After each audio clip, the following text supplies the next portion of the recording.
ఆంధ్రప్రదేశ్ లో విజయవాడలో పోలీసులకి ట్రాఫిక్ సిగ్నల్స్ ఎవరైతే వైలేట్ చేస్తారో, అదే విధంగా కంజెషన్ ఏరియాస్ లో అయితే ఉన్నాయో, అదే విధంగా ఎవరైతే ఇల్లీగల్ గా ఏమైతే కార్యాలు చేస్తారో వీళ్ళందరినీ ఐడెంటిఫై చేయడానికి ట్రాఫిక్ రిలేటెడ్, అదే విధంగా క్రైమ్ కి రిలేటెడ్ మొత్తం సర్వైలెన్స్ అని చెప్పి డ్రోన్స్ వాడబోతున్నారు. మొత్తం ప్రస్తుతానికి అయితే 14 డ్రోన్స్ తో విజయవాడలో వెరీ స్పెసిఫిక్ గా ఈ సర్వైలెన్స్ చేయబోతున్నారు.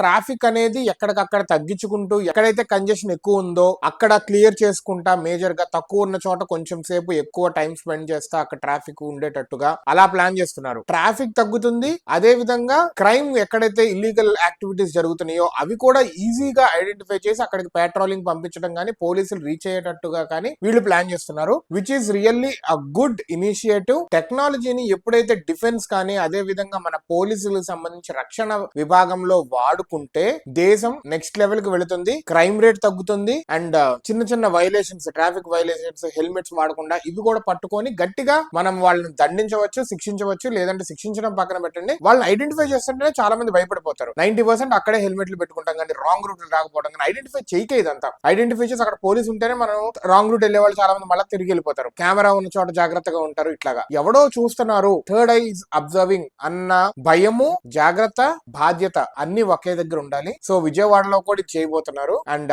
That is a very good move using leveraging technology.